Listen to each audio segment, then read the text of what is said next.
ಕಡಿಮೆ ಸಿಬಿಲ್ ಸ್ಕೋರ್ ನಿಂದ ಸಾಲ ಕ್ರೆಡಿಟ್ ಕಾರ್ಡ್ ಅಪ್ಲಿಕೇಶನ್ ರಿಜೆಕ್ಟ್ ಆಗ್ತಾ ಇದೆಯಾ? ಇನ್ನು ಮುಂದೆ ಆಗಲ್ಲ. SBM Z ಕ್ರೆಡಿಟ್ ಕಾರ್ಡ್ ಬಳಸಿ ಈಸಿಯಾಗಿ ಕ್ರೆಡಿಟ್ ಸ್ಕೋರ್ ಅನ್ನ 750 ಗಿಂತ ಜಾಸ್ತಿ ಮಾಡ್ಕೋಬಹುದು. ಇದೊಂದು FD ಆಧಾರಿತ ಕಾರ್ಡ್. UPI ಬಳಸಿ ಕ್ರೆಡಿಟ್ ಕಾರ್ಡ್ ಬ್ಯಾಲೆನ್ಸ್ ಅನ್ನ ಖರ್ಚು ಮಾಡಬಹುದು. FD ಗೆ RBI ಗ್ಯಾರಂಟಿಯೊಂದಿಗೆ 7% ಇಂಟ್ರೆಸ್ಟ್ ಕೂಡ ಸಿಗುತ್ತೆ. 30 ದಿನದಲ್ಲೇ ಕ್ರೆಡಿಟ್ ಸ್ಕೋರ್ ನಲ್ಲಿ ಇಂಪ್ರೂವ್ಮೆಂಟ್ ಕೂಡ ನೋಡಬಹುದು. ಡಿಸ್ಕ್ರಿಪ್ಷನ್ ಹಾಗೂ ಪಿನ್ ಕಾಮೆಂಟ್ ನಲ್ಲಿರೋ ಲಿಂಕ್ ಮೂಲಕ Z ಆಪ್ ಡೌನ್ಲೋಡ್ ಮಾಡಿ.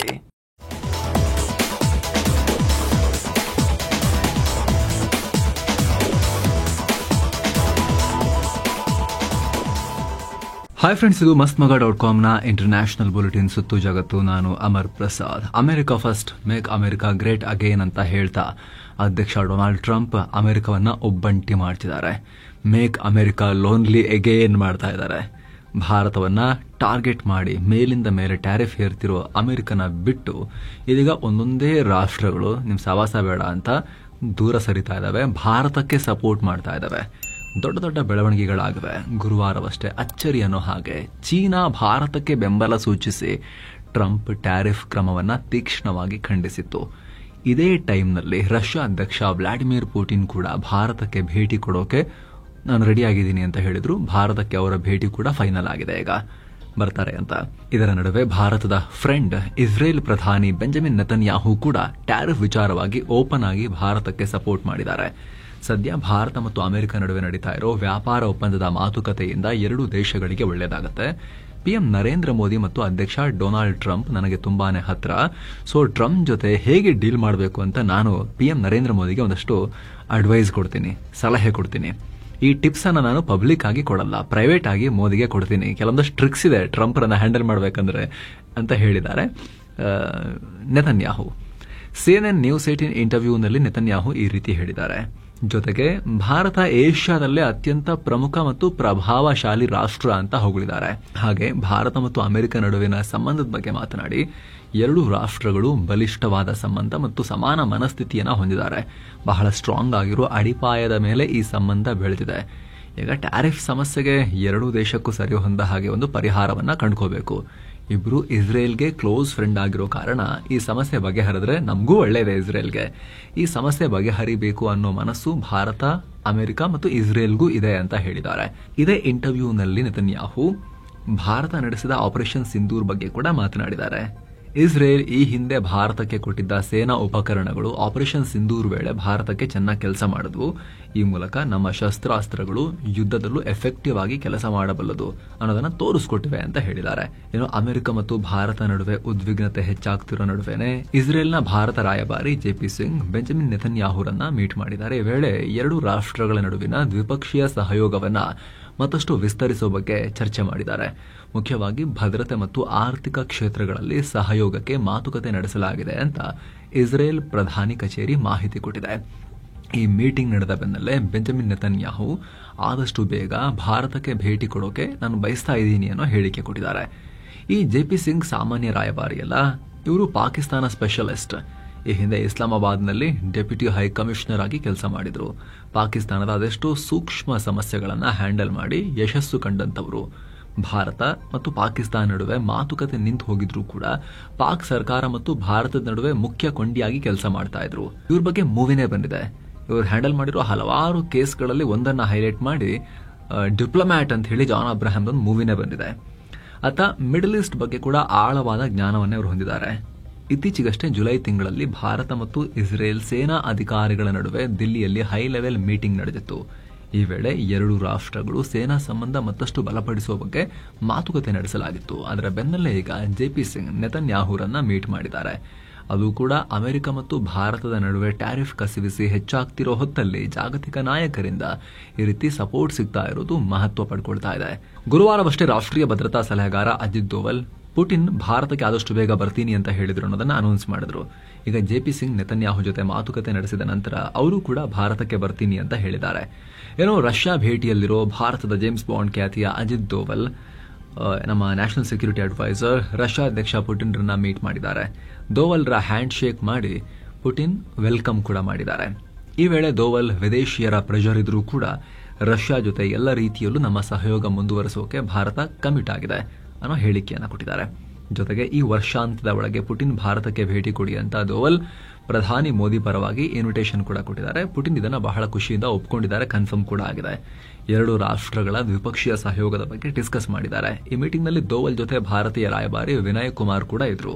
ಮತ್ತೊಂದು ಕಡೆ ಟ್ರಂಪ್ ರಿಂದ ಟ್ಯಾರಿಫ್ ಹೊಡೆತ ಅನುಭವಿಸ್ತಾ ಇರೋ ಬ್ರೆಜಿಲ್ ಅಧ್ಯಕ್ಷ ಲೂಯಿಸ್ ಇನಾಸಿಯೋ ಲುಲಾ ಡಾ ಸಿಲ್ವಾ ಕೂಡ ಪಿಎಂ ನರೇಂದ್ರ ಮೋದಿಯೊಂದಿಗೆ ಫೋನ್ ಕಾಲ್ನಲ್ಲಿ ಮಾತುಕತೆ ನಡೆಸಿದ್ದಾರೆ. ಈ ಕುರಿತು ಮೋದಿ ರಿಯಾಕ್ಟ್ ಮಾಡಿ, ಅಧ್ಯಕ್ಷ ಲುಲಾ ಡಾ ಸಿಲ್ವಾ ಜೊತೆ ಒಳ್ಳೆ ಮಾತುಕತೆ ನಡೆಯಿತು. ನನ್ನ ಇತ್ತೀಚಿನ ಬ್ರೆಜಿಲ್ ಭೇಟಿಯನ್ನ ಅವಿಸ್ಮರಣೀಯಗೊಳಿಸಿರುವುದಕ್ಕೆ ಧನ್ಯವಾದ ಅಂತ ನಾನು ಅವರಿಗೆ ಹೇಳಿದ್ದೇನೆ.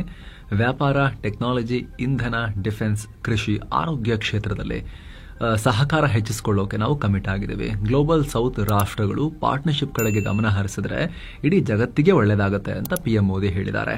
ಮೋದಿ ಜೊತೆಗೆ ಮಾತನಾಡೋಕ್ಕೂ ಮೊದಲು ಅಧ್ಯಕ್ಷ ಲುಲಾ ಡಿ ಸಿಲ್ವಾ ಚೀನಾ ಅಧ್ಯಕ್ಷ ಶಿ ಜಿನ್ಪಿಂಗ್ ಜೊತೆಗೂ ಫೋನ್ ಕಾಲ್ನಲ್ಲಿ ಮಾತಾಡಿದ್ರು. ಅಮೆರಿಕದ ಟ್ಯಾರಿಫ್ ಕ್ರಮಕ್ಕೆ ಬ್ರಿಕ್ಸ್ ರಾಷ್ಟ್ರಗಳು ಒಟ್ಟಾಗಿ ಜಂಟಿ ಪ್ರತಿಕ್ರಿಯೆ ಕೊಡೋ ನಿಟ್ಟಿನಲ್ಲಿ ಈ ಮಾತುಕತೆ ನಡೆಸಲಾಗಿತ್ತು. ಅದರ ಬೆನ್ನಲ್ಲೇ ಪಿಎಂ ನರೇಂದ್ರ ಮೋದಿಗೂ ಕಾಲ್ ಮಾಡಿದ್ದಾರೆ. ಇತ್ತ ಚೀನಾ ಕೂಡ ಪುನಃ ಭಾರತದ ಪರವಾಗಿ ಮಾತನಾಡಿದೆ.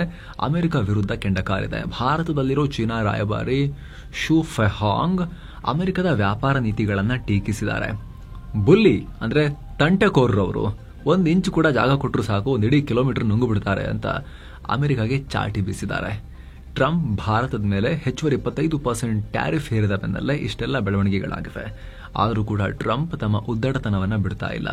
ಭಾರತದ ಜೊತೆಗೆ ಆಟವಾಡೋದನ್ನ ಮುಂದುವರೆಸಿದ್ದಾರೆ.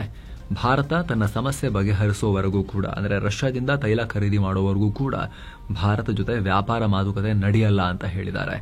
ಭಾರತದ ಮೇಲೆ ಸೆಕೆಂಡರಿ ಸ್ಯಾಂಕ್ಷನ್ಸ್ ಹೇರಿದ ನಂತರ ಮತ್ತೆ ಟ್ರಂಪ್ ಹೀಗೆ ಹೇಳಿದ್ದಾರೆ. ಈ ನಡುವೆ ಭಾರತ ಕೂಡ ಸುಮ್ಮನೆ ಕೂತಿಲ್ಲ.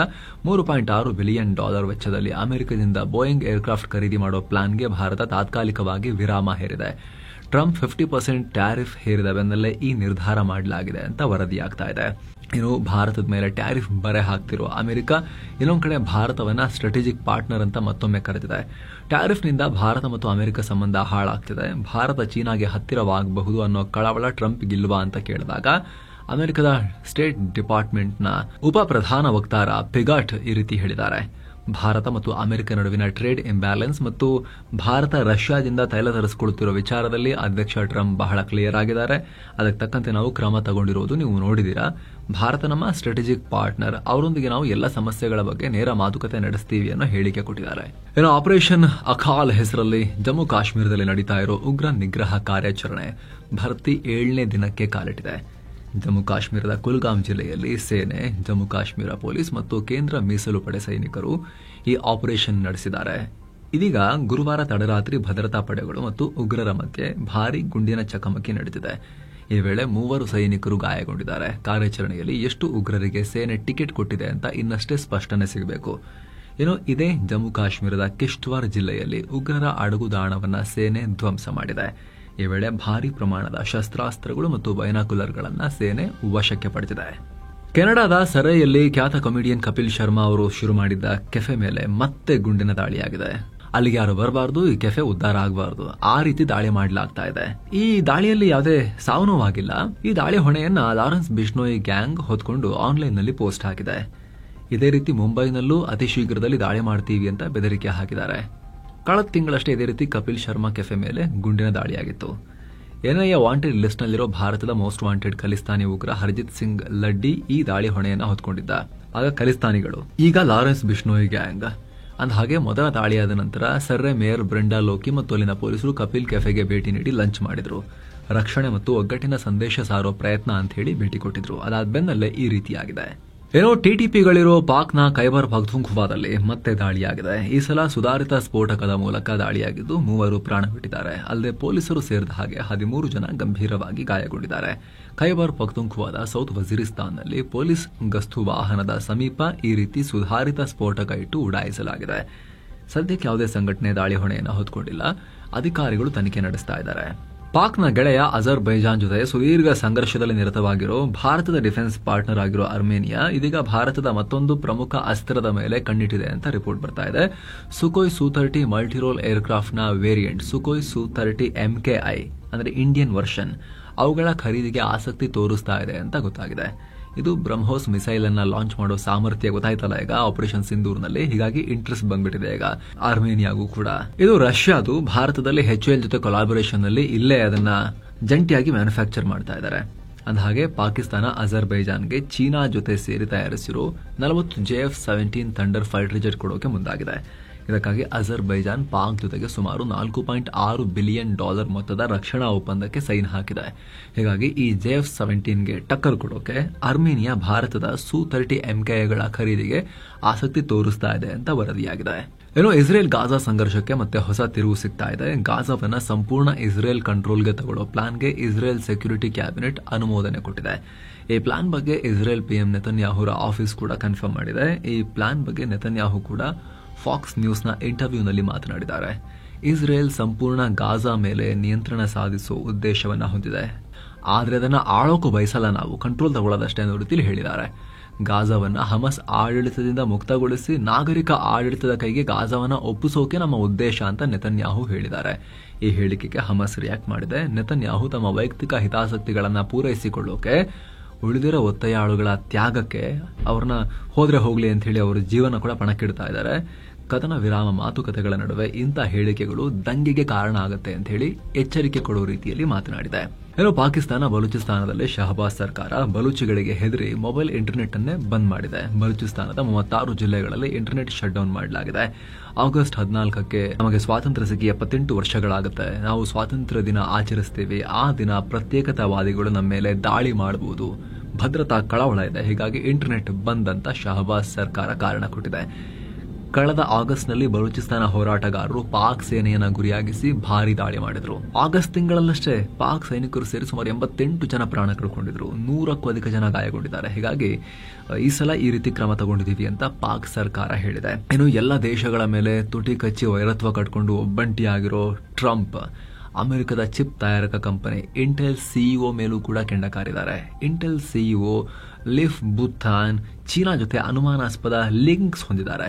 ಚೀನಾದ ಮಿಲಿಟರಿಗೆ ಸಂಬಂಧಪಟ್ಟ ಕಂಪನಿಗಳಲ್ಲಿ ಮಿಸ್ಟರ್ ಲಿಫ್ ಬುಥಾನ್ ಹೂಡಿಕೆ ಮಾಡಿದ್ದಾರೆ. ಹೀಗಾಗಿ ಈ ಕೂಡಲೇ ಅವರು ರಾಜೀನಾಮೆ ಕೊಡಬೇಕು ಅಂತ ಟ್ರಂಪ್ ಆಗ್ರಹ ಮಾಡಿದ್ದಾರೆ. ಸೊ ಫ್ರೆಂಡ್ಸ್, ಇದಾಗಿತ್ತು ಇವತ್ತಿನ ಜಗತ್ತಿನ ಸುತ್ತಾಟ. ಮತ್ತೆ ಭೇಟಿ ಆಗ್ತಿರೋಣ. ನಮಸ್ತೆ.